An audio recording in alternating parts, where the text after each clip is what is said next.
आओ धनिया आओ। देख धनिया, ई रहल हमार घर। अबे घर में ते रानी बन के राज करी है और एक घर के कुल खानदान की इज्जत तोहरे हाथ में बा।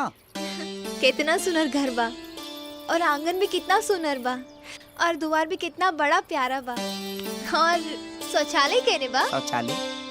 शौचालय है जितना खेत खलिहान खाली बा सब शौचालय ही तहा। लोटा लेके केनियो निकल जी है। हाँ, एकर मतलब खुला में जाए के पड़ी। हाँ, यहाँ सब लोग खुले में जाला।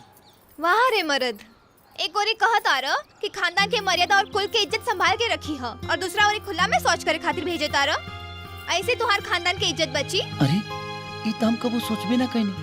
तो अब सोचो, कहे कि हम तो चलनी अपना नैहर और तोहरा यहाँ तब पे आए जब घर में शौचालय बनी। ए सुना, अरे रुका रुका रुका रुका, अरे यही से कहे नहीं भैया। अरे गहना बने न गुड़िया ना खेत लिखा है कचहरी में, घर में शौचालय बनवई है जाए न मेहरी बहरी में, घर में शौचालय बनवई है जाए न मेहरी बहरी में। अरे वाह राजा, तू तो बहुत अच्छा कलाकार बाड़ा, पूरा ड्रामा के जमा देला। Thank you.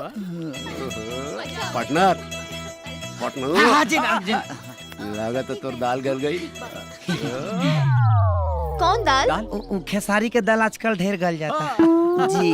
तालिया